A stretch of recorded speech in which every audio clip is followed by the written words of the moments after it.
ધાનેરા હિતરક્ષક સમિતિના બેનર હેઠળ ધરણા ધાનેરાને થરાદમાં ભેળવવાનો રાજ્ય સરકારનો નિર્ણય આવતા ધાનેરાની પ્રજામાં આક્રોશ જોવા મળ્યો હતો। તેને લઈ ધાનેરા તાલુકા હિતરક્ષક સમિતિ દ્વારા ધરણા કરવામાં આવ્યા હતા। આજે ધાનેરાના વેપારીઓએ પોતાના ધંધા વ્યવસાય બંધ રાખીને ધરણામાં જોડાયા હતા।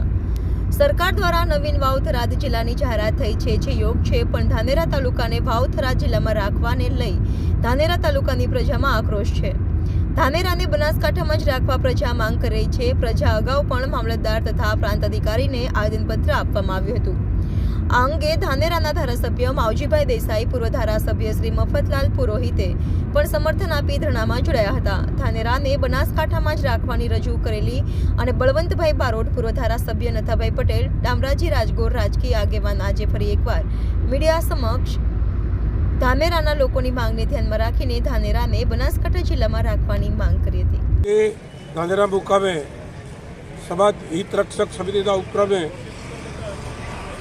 જે બનાસકાંઠા જિલ્લાને ધાનેરા તાલુકાને બનાસકાંઠા જિલ્લામાં રાખવા માટે અને થરાદમાં ન જવા માટે ધરણાનો કાર્યક્રમ રાખવામાં આવ્યો છે। ધરણાના કાર્યક્રમની અંદર અમે સૌ જોડાણા છીએ। સરકાર સાથે અમારી વિનંતી છે કે છેલ્લા 9-10 દિવસથી અમે કંઈક ને કંઈક નવા કાર્યક્રમો આપતા હોઈએ છીએ। ધાનેરા તાલુકાને થરાદમાં જવાની ત્યારથી તકલીફ છે અને ધાનેરા તાલુકાનો સામાજિક, શૈક્ષણિક કે બીજા કોઈ પણ વેપારી લાઈનના હોય કે વાહન વ્યવહારની દ્રષ્ટિએ ગણવા જાઓ તો એમને પાલનપુર અનુકૂળ છે। એ બનાસકાંઠા જિલ્લામાં જ ધાનેરા રહેવું જોઈએ। કોઈ પણ જાતની ગેરસમજ, કોઈ પણ જાતનો મતભેદ, કોઈ પણ જાતનું મનદુખ સમાજમાં ઊભું કરવાનો પ્રયત્ન કોઈ ન કરે। તમને નેતા બનાવ્યા છે, સમાજે બનાવ્યા છે, કાલે તમારે સમાજની જરૂર પડશે।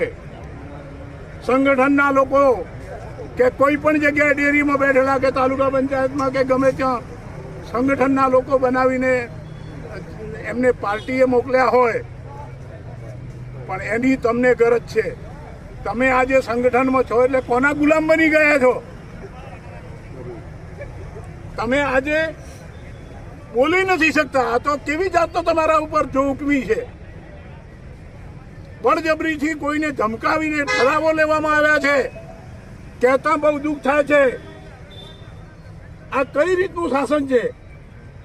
અને જો લોકશાહીમાં લોકોનો અવાજ જ નહીં સાંભળવામાં આવતો હોય તો આંદોલન કરવું, શ્રેષ્ઠ રીતે કરવું અને તમામ જાતના, તમામ વર્ગના લોકોના સાથ સહકારથી આ આંદોલન અમે કરીશું અને એને સફળ બનાવીશું। અમને ધાનેરા હિતરક્ષક સમિતિને અને જે ભાઈ શ્રી માવજીભાઈ, ભાઈ શ્રી નથાભાઈ, આ બાજુ બળવંતભાઈ, ડામરાજી અને તમામે તમામ પક્ષના લોકો અને ચૂંટાયેલા લોકો એ બધાની અમારી માગણી ને લાગણી છે। અમારે કોઈ પણ જાતની પક્ષાપક્ષીથી ઉપર ઉઠીને અમે કામ કરીએ છીએ। માવજીભાઈ ધારાસભ્ય છે એટલે એમના સાથ સહકારની અમારે જરૂર છે। પછી માવજીભાઈના નામે ગેરસમજ કેટલાય લોકોએ ફેલાવી છે। શું બોલ્યા છે, કેવું બોલ્યા છે મેં સાંભળ્યું છે। મહેરબાની કરીને તમારું એવું હલકું રાજકારણ જે સમાજને નુકસાન કરે છે, દુઃખ પહોંચાડે છે, એવું રાજકારણ કરશો નહીં। કાલે મરી જવું છે।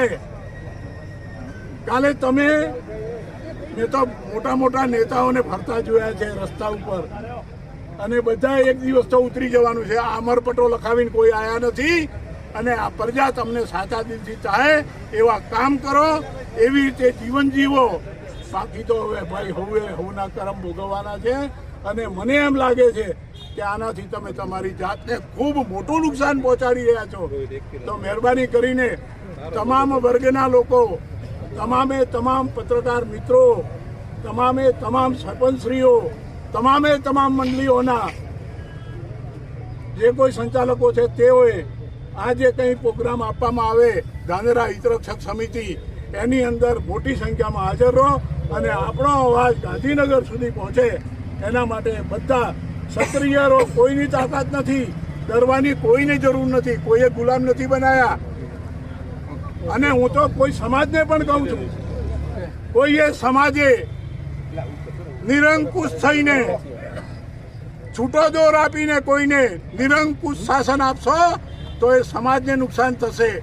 પેલા માણસને જે બેઠેલા હોય મોટા થઈને ઉજળી કબરી પહેરીને રૂપાળા નસલ આવીને ભાષણ કરતા હોય ને એમનું તો કઈ નહીં જાય, પણ સમાજને નુકસાન થશે.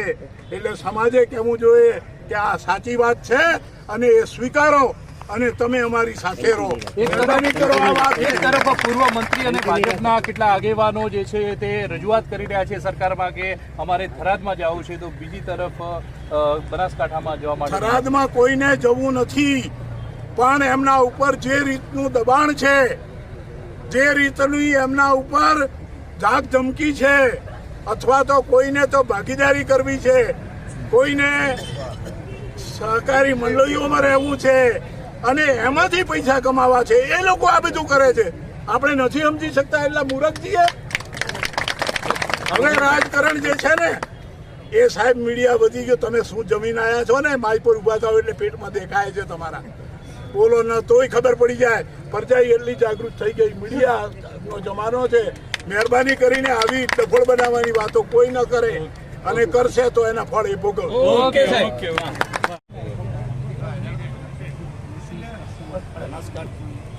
બનાસકાંઠા જિલ્લાનું વિભાજન કરી અને વાવ, થરાદ અને ધાનેરા જિલ્લો બનાવવામાં આવ્યો છે.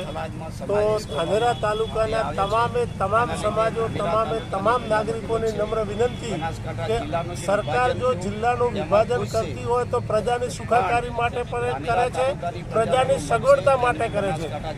બનાસકાંઠા જિલ્લો મોટો હતો એટલે એનું વિભાજન થયું તો એને અમે આવકારીએ છીએ, પણ અમુક તાલુકાઓને ખૂબ મોટી અગવડતા ઊભી થાય એવી જગ્યાએ મૂકવાની સરકારે જે કુચેષ્ટા કરી છે કોઈના કહેવાથી, એમાં સરકારે પુનઃ વિચારણા કરવાની જરૂર છે.